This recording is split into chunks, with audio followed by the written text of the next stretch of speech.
I look at storytelling as a way to engage hearts and minds, but also to communicate ideas that tend to travel because people remember stories. 5, 4, 3, 2, 1. 9 seconds, we're going. Never in the field of human conflict. How do you measure such an astonishing moment in history? You're listening to the bigQUEST podcast with Andy Murray. In a high-stakes, unpredictable world, every day is ripe with blue ocean adventures just waiting to be discovered. You need the mindset, the methods, and the motivation to lead with confidence into the unknown. Come along as we talk to today's top leaders, known for simplifying challenges, outsmarting variables, and inspiring greatness. So welcome to the bigQUEST podcast. In this season, we're focused on the 5 questions that every great leader wrestles with while launching a big quest. Blue ocean initiatives, game-changing adventures. So let's bring in our host. Here he is, Andy Murray. And, hey there, Ben. How are you today? Good. I feel a little underdressed. You're rocking the blazer. You look very distinguished. Got that. Well, you got to at least look smart in case I don't say something that sounds that smart. Well, you don't have the Sean Connery accent, but just about everything else is going on there. And I don't play tennis. Yeah, exactly. The other Andy Murray. All right, we're going through these 5 questions, but can we just back up for a second and talk about who is the bigQUEST for? Who is this content for, the bigQUEST framework? We're going to go through these 5 questions, but when do these come up for people? Well, they come up most frequently when you're trying to do a new initiative where you can't really just work through the incrementality and optimize something that currently exists. And so the type of initiatives I'm after from a help standpoint really come from a place where you can't rely on past patterns and past experiences. So you're going to have to use a bit more right brain type thinking, and we'll get into that. But it takes a different approach to go after those types of initiatives where you're needing to go in and come up with a new value proposition you haven't done before, or bring something new that the organization perhaps hasn't seen before or do before. And those have a very different set of challenges to them. And yet in today's environment, we're seeing more and more of a need for leaders that are skilled in their ability to do that. All right. So I'm looking at, on the bigQUEST website, you list these different scenarios where somebody might need this type of thing. And you've got senior corporate leaders who are trying to lead a breakthrough. Yeah. You talk about senior account leaders who are trying to build that sort of top-to-top alignment. Product owners and managers that are leading these sort of agile adventures, if you will. Nonprofit leaders, entrepreneurs who are maybe launching a new offering, professionals wanting to sort of upskill their leadership toolbox, if you will. And those are all great. And what I'm understanding from that is that we're really talking about scenarios where somebody, it's a little different from the other every day, isn't it? Yeah, and in those particular examples of roles that people might be in, they do share some common elements. And I've had the opportunity, for example, to work on a top-to-top client-supplier relationship when I was at P&G working on the Walmart team. And there were some unique things that happened there that Tom Muccio, which we'll hear from through our podcast series, took a different approach on building a really strong, powerful quest, if you will, on taking that relationship to the next level. And those principles really work. They really do work. And they became a game-changing model for the industry. For many, many suppliers followed that model that Tom and the team pioneered. But the elements of that, of being able to define a problem and go through these 5 things I'm talking about, are very applicable to any type of big client and supplier relationship where you want to get more, and you can think of a way to partner together so that 1 + 1 = 3. And often both companies are faced with different problems, and to come up with a shared problem, a shared idea of the outcome you want is usually pretty unique, because a lot of times a supplier will come with their sales list. Here's what they want to sell, and the retailer or client will have their list of what they want to get, and it isn't really a joint vision to go create something bigger. And so that's just one example. And I hear that all the time working with different suppliers in my last role, where they actually wanted to do more. They wanted to do bigger things and move from a transactional, let's just improve the relationship. And certainly there's a lot of work to be done to do that and incrementally do that. But then how do you go about trying to do something you both haven't done together ever before? Right. There are some steps that you could work through to make that happen. Well, when we start talking about these 5 questions in just a minute, one of the things that I notice is that it starts to sound, at least there's a part of my brain that goes off and says, yeah, but isn't this just strategic planning? Isn't this just, begin with the end in mind kind of stuff? And I can tell it's a little different, but how do you defend that when that thought comes up? Well, typical strategic planning has a bit longer time horizon to it, and most strategic planning has a framework to it where you look at a 3-year outcome that you're trying to get to, and an objective, and that objective is typically what you both want to achieve, and then you start building a 3-year detailed plan behind that, and that's usually ends up being a financial plan.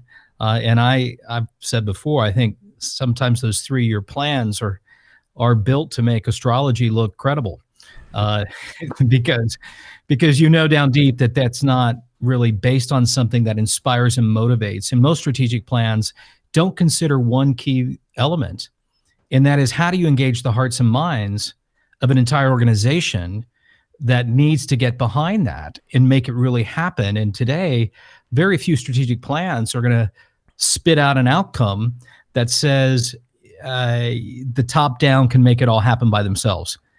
Usually the types of problems we're in today, they have to be, you have to unlock a whole bunch of ideas across an organization that are all on the front lines, and get that energy moving in the right direction to come up with loads of ideas than what necessarily a strategic planning process typically leaves out.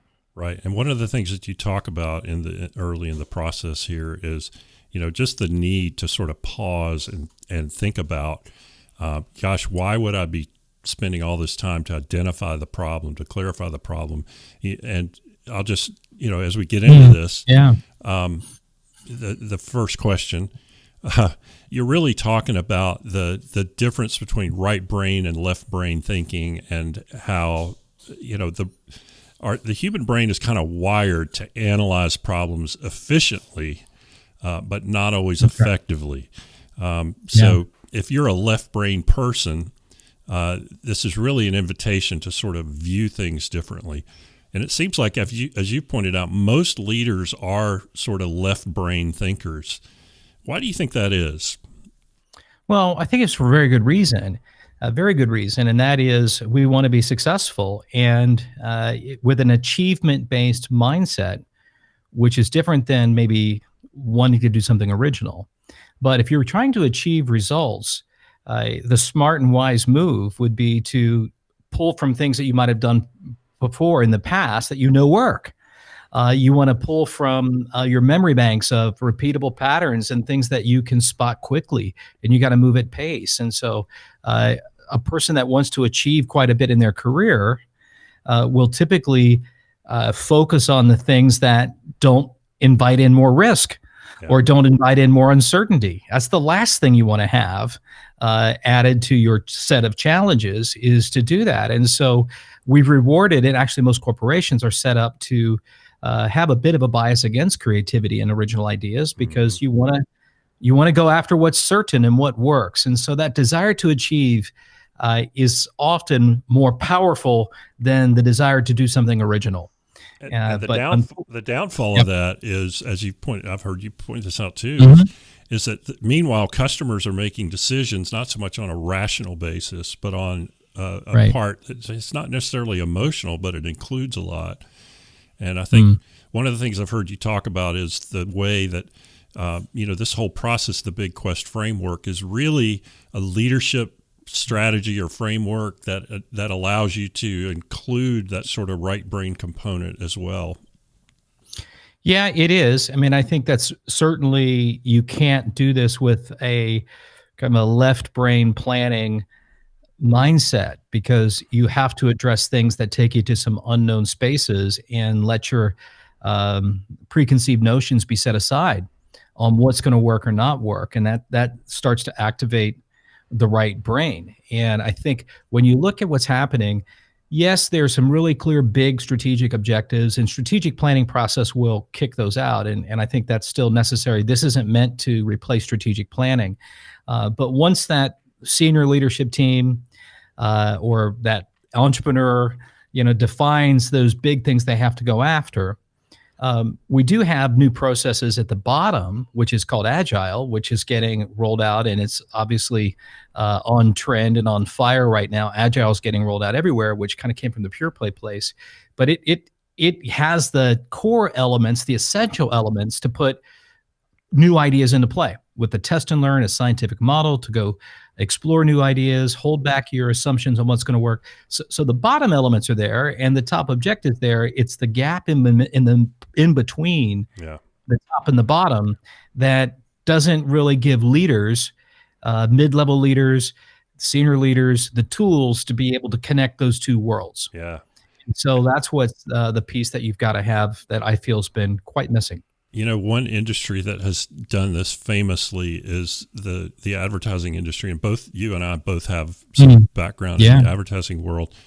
And I think I've heard the story that Bill Bernbach of Doyle Dane Bernbach was the first guy that said, "Hey, why are the art directors and copywriters on different floors, and why are the account executives?"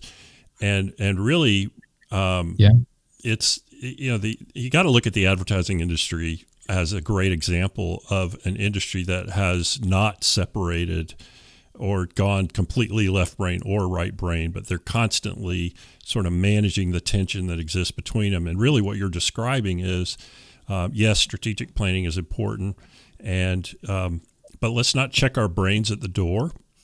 Yeah. Let's keep being creative as we work within the confines that we've agreed to. So never surrendering that creative process. Yeah. Well, and I think, as you and I both know, working in the advertising industry, you really are challenged to come up with new blue ocean type ideas on a regular basis. And so you get a bit more wired with that in mind. And then you're working with organizations that tend to be more process related. So you have to relate to the kind of a left brain model. And so you live in that tension quite a bit inside the agency and between the client and the agency environment. And so why bigQUEST was so compelling for me is that I've spent the last 6 years in a big corporate environments, and the first 10 years in big corporate environments. And I believe that the principles you learn inside an agency of how to make that creative idea ecosystem work is also now in demand in corporate culture, corporate America. Because you can't, there's a demand for that creativity and that ability to come up with ideas that will actually work and scale. It's easy to come up with a bunch of ideas, and that's the one thing that is maybe a little different than a creative agency, is that inside an organization, you do need to calibrate it with, is that idea a great idea that will also scale? Yeah. And I've seen loads of great ideas presented by very creative agencies, but a number of them wouldn't get past, a rollout of a couple of stores before it would start to implode under its own weight. And so creating ideas that actually scale is a big part of what I'm talking about. Yeah. And also the fact that, you can't just give over to right brain thinking and creativity. And I think that's exactly right. That's one of the things that, causes people to sort of maybe reel a little bit at the idea of right brain leadership, is that no, we need structure, and they know that. And the great thing about the bigQUEST framework that I've seen is that it's really, in a way, it creates these sort of agreements of context in which great creativity is encouraged, still honoring the structure that has been agreed upon. And that sort of brings us to our first question of the 5 questions. Take us into that. Tell us what that question is and what it means and why it's so important. Well, the first question is really about defining the single biggest problem that you're trying to solve. And that is such a focusing question to make sure that you're not just starting with a solution or here's a great idea. And you can't believe how many times I've been looking at a new idea that's come in, and you start to work through, well, what is the problem that you're really trying to solve? And it hasn't been very clear. It hasn't worked. It was just a shiny new object or a new technology. And with technology changing so quickly, it's easy to get excited about a solution, but then not really clear what's the use case on how that solution actually is going to solve a problem that's really important to the customer. And so for me, I think the problem to be solved is not my problem, but it's what problem do we need to go out and solve that's the single biggest, most important problem to the customer, and being really clear that that's the kind of problem that we're after, then just balancing it by here's a bunch of ideas that we should maybe go build a quest and go do something with. So it's super important. And you'd be surprised how often people start off on a journey with a solution in mind or an idea in mind, and they haven't thought about, well, are we really solving a problem that matters to the customer, and how so? I remember back in my agency days, the Young and Rubicam creative work plan would come around, and it would have all the and one of the great disciplines that we did was figuring out how to populate that, answer all the questions and everything. The one that was the trickiest on there was the problem statement, and I remember specifically that there were so many different ways to write the problem. You could write it as the customer's problem. You could write it as the client or advertiser's problem. You could write it in a number of different levels. What's a good way? How do I validate that I've got the right problem statement here if I'm working through this? Well, I think it has to start with, how does the problem affect your customer's life? And that is, it should be really clear what the impact of that problem is on their life. Now, when I say customer, I am generally talking about customers of your company, but it also can be a key stakeholder. So this works as well if you're leading in a finance department and your key stakeholder is the marketing organization or the sales force. They are a key customer for you. So if you're going to start out on something, then you're asking, how does this problem affect their life, and go at it from that standpoint. And one way you know that you're onto it is when you play back that problem to the customer and they respond back with, that's right, that's exactly what I'm talking about. And you get this emotional response, a visceral response that says, you know exactly what I'm talking about.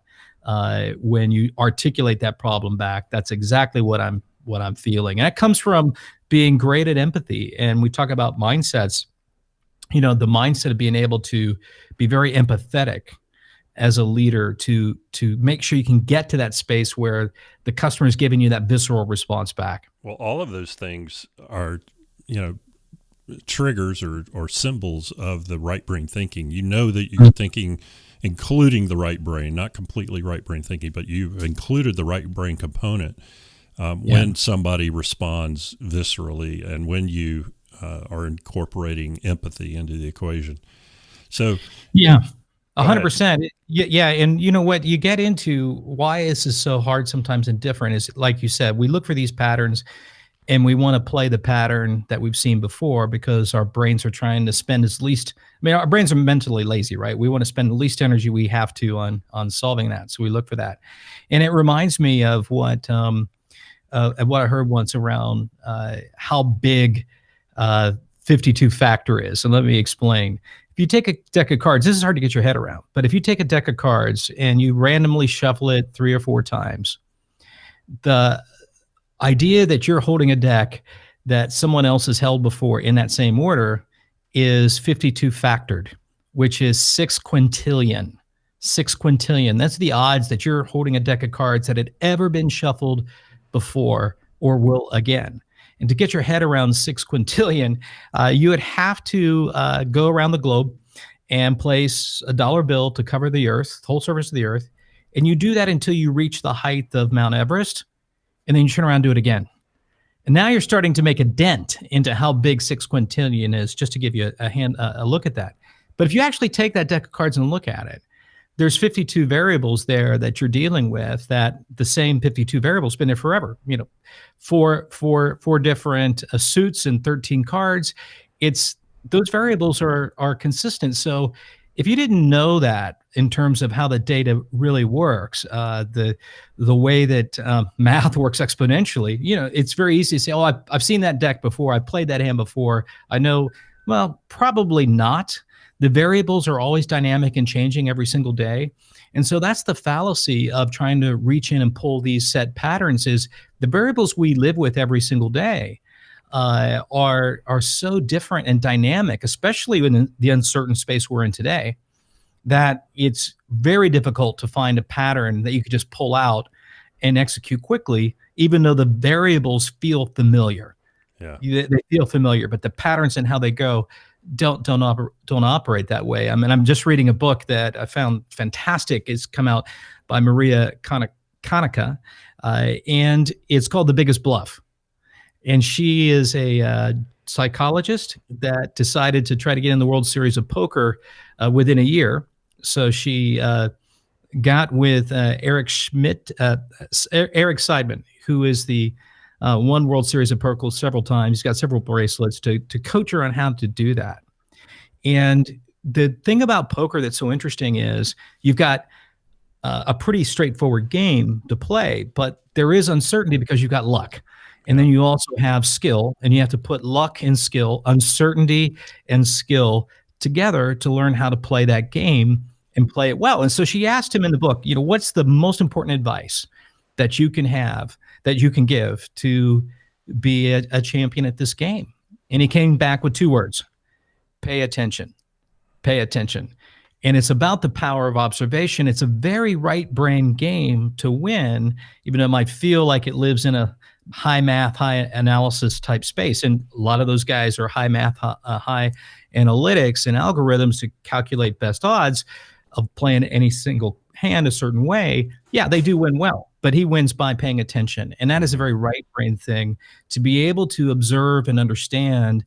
And when you start looking at a problem with a blank sheet of paper and you don't take in preconceived notions, you might find that the solutions and the outcomes you want are exponentially better than what you went in with. And it almost always happens that way. And that's why I say start with a problem, although our nature is to start with, hey, I've got 3 ideas, or I know the answer to that very quickly, and then you just jump to it. Yeah, and kind of what you're pointing to here is the fact that, and the reason that this type of leadership, this right brain leadership, and this bigQUEST approach to things is so important today, is because the variables that come up, you know, that's right. The 6 quintillion variables that we face every day. Even though we've already made a strategic plan decision, there's still so many things that come up that you have to pay attention, as you're saying. Yes. That would be a great recommendation for anybody. My only recommendation would be is if you had enough money to travel the earth and stack up to Mount Everest, don't play cards.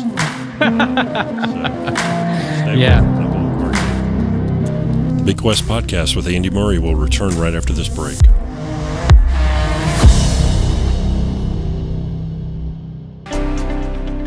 Today, more than ever, we need leaders who lead with the values of excellence, professionalism, innovation, and collegiality, which stand for EPIC. These are the values the Walton College of Business consistently demonstrate. I've worked with the Walton College as a business owner or executive for over 25 years, and I can tell you with certainty, the students we've hired, the exec ed programs, and the insights from their research have made an epic impact and continue to inspire me with new ways of thinking. Their vision to bring thought leadership to the challenges business face today, such as business integrity or how to be a customer-centric organization, that adds real value by creating conversations that connect people with organizations, faculty, industry, and practice. I put a link in the show notes to Dean Matt Waller's Be Epic podcast, where you'll hear stories and get great content that will inspire you to be epic. We now return to the bigQUEST podcast with Andy Murray. Storytelling is also something that you talk about a lot, and the ability to not only ask a question, but to incorporate storytelling into the equation. How does storytelling fit in if I'm trying to answer the first question? Well, I look at storytelling as a way to engage hearts and minds, but also to communicate ideas that tend to travel because people remember stories. And there's two parts of storytelling I think it's important. Every great story arc that's ever been written, actually the protagonist encounters a problem. And that's where books start. That's where movies start, is when the protagonist encounters the problem. And so that's the starting point of any great story. And it has to be the starting point of a quest, is when what you're trying to get done as a protagonist really gets clear about the problem. Another way that storytelling helps quite a bit, and why I'm a big fan of using storytelling, is there's nothing more powerful than when you've identified that problem, you've sat down with a customer, and you get them to explain how that problem affects their life in their story. And so many things I've had experience to do over my career has been helped and amplified when I can take a customer story and put real context and real life and real truth from a customer's point of view into that way of talking about the problem. Yeah. So those are two different elements where storytelling is really important. All right. So let's for the people listening, let's give some examples of what it looks like to write a problem statement, a correct problem statement. Is the storytelling element in the problem statement, or is that something that I do to communicate the storytelling, or to communicate the problem statement to people once I've figured it out? It's both and. And so what we've done with these 5 key questions is put them in a way that you can create a mini story about what it is you're trying to do. So collectively, it tells a story. Collectively, it tells a story, and it lets you connect the threads so that you don't lose the plot. Yeah. You don't want to lose the plot between what you're trying to solve and the outcome that you get and how you're going to measure. Those things have to stay connected, and you want them connected. And it also lets you find out where you got big holes in your story. If you're trying to sort out and go for something important, but then you leave out how you're going to measure progress, you've got a major hole in your story that's going to become a problem down the road. And so we've tried to write these questions in a way that makes it clear that how they hang together, and then second, it makes it clear where you've got a hole in your plot line. Yeah. So when I start looking at writing the problem itself, what problem we're trying to solve, then I look at it to make sure that I don't put the solution into that, because that's really easy to do. But let me give you an example. Let's say that hypothetically, and I talk about this in the worksheet checklist, but let's say you're a company and you've got a call center that may not be performing as well as you'd like, in terms of customers are not really getting a consistent experience from that. And you've got a sales floor, and you probably or may have a brand purpose, you should have, that talks about how important customers really are. But when customers interact with the call center, they may not get that great experience because of a variety of reasons, right? And so one easy thing to do is you're saying, well, you know what, we need to reshore that. Maybe the call center's been offshored. Let's reshore that. And that's the answer. Let's just jump in and start solving it, or let's put in new metrics or whatever. And it's like, no. What is the problem you're trying to solve? And if it really is inconsistency, then you need to be really clear. Look, here's the problem we're trying to solve. We're creating an inconsistent brand experience with our call center as compared to other aspects of interacting with customers, and that is creating mistrust with our customers. Okay, so now you've got the mistrust, you know the emotion, you know what they're feeling, and you've got the real clarity that this is what we're trying to fix, this inconsistency that's creating mistrust. Yeah. All right. So any other examples you can give us? Let's say that I'm internally working to try to sell an idea upstream in the company. How do I look at the problem statement there in that context? Do I look at it from the problem I'm trying to solve departmentally, or do I think about the problem that my superior is trying to solve? Can we put that in the context of of some specifics? Well, you're trying to solve a problem that matters, again, to the customer and is tied to your brand purpose. Okay, so the if you've customer got being my superior at this point. the question's going to be, is that problem worth solving? If it's just a problem, that you're trying to solve, that you have, They have to be trying to solve it on the behalf of the customer and the brand right, as well. right. Okay.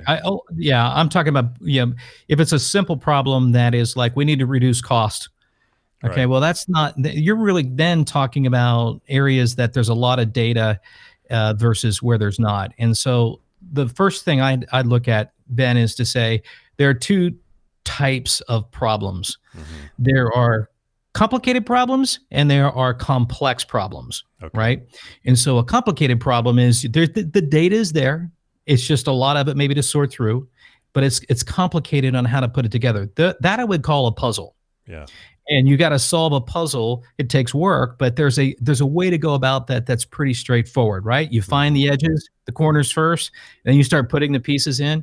It takes time, and a lot of projects that we talk about and problems to solve are just complicated problems that you've got to work through, but you have the data.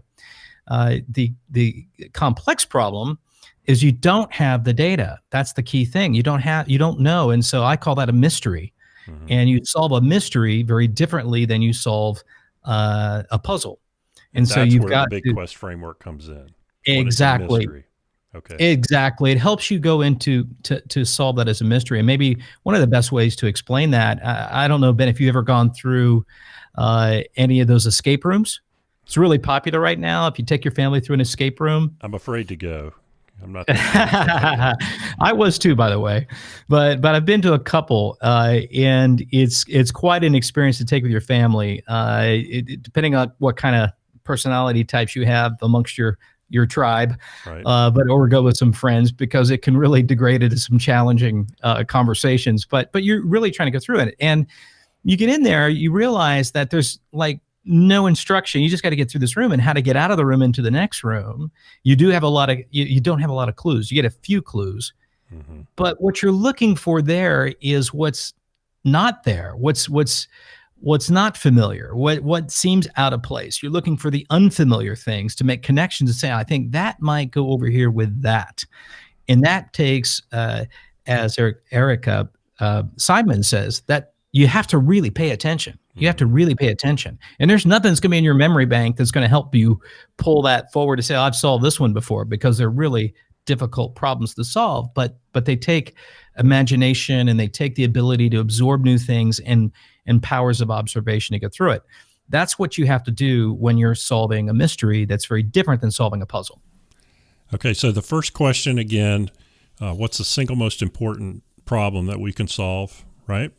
It's not the single biggest necessarily. It's the single most important to our quest that we're going to solve. Any other final advice to give to anybody as they're trying to? I could probably give one more example, if you don't mind, on how this might be helpful.